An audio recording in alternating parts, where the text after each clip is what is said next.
안녕하세요. 가지급금과 이익잉여금의 해결 방법 5분 특강 강의 조남철 세무사입니다. 저는 현재 종로에서 법인 컨설팅을 전문으로 하는 두드림 세무회계 컨설팅을 운영 중에 있습니다.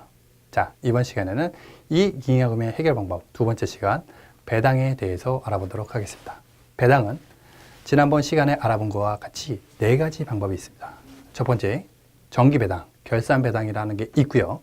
두 번째, 중간배당이 있습니다. 세 번째는 주식배당이고 네 번째가 차등배당, 초과배당이라는 개념이 있습니다.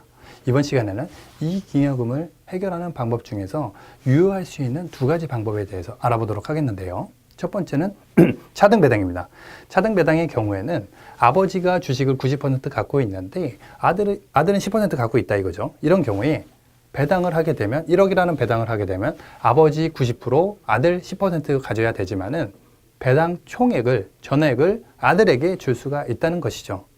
왜 이런 행위를 하죠?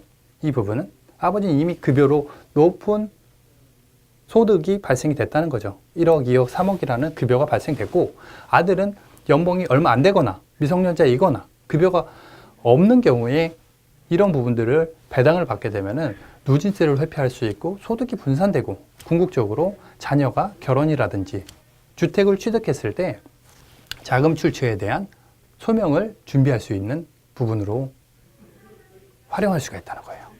자, 그리고 두 번째, 주식 배당을 알아보도록 하겠습니다. 주식 배당의 경우에는요, 이익잉여금을 자본으로 전입을 하는 것입니다. 그러면은 이 잉여금 자체를 자본금으로 전입을 하기 때문에 의제 배당으로 과세가 됩니다.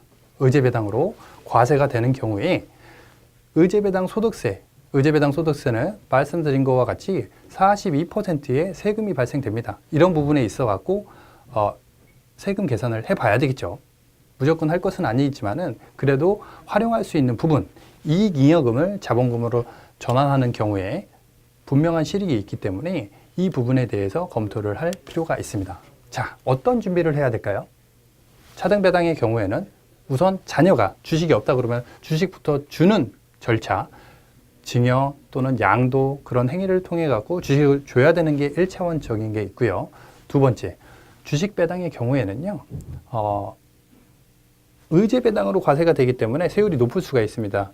높게 되면 과연 배당을 1억, 2억, 3억 함에 따라서 아들이 내야 되는 세금과 아버지가 내야 되는 세금, 비포 앤 애프터를 비교를 해서 과연 100%를 주는 게 좋은지 80% 주는 게 좋은지 50%만 주는 게 좋은지 세금을 비교를 해볼 필요가 있다는 거죠.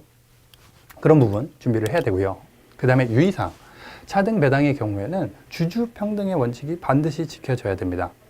주주평등의 원칙이란 대주주가 소주주의 권리를 침해하면 안 된다는 거고요. 소주주가 반대로 대주주의 권리를 받는 것은 된다는 거죠.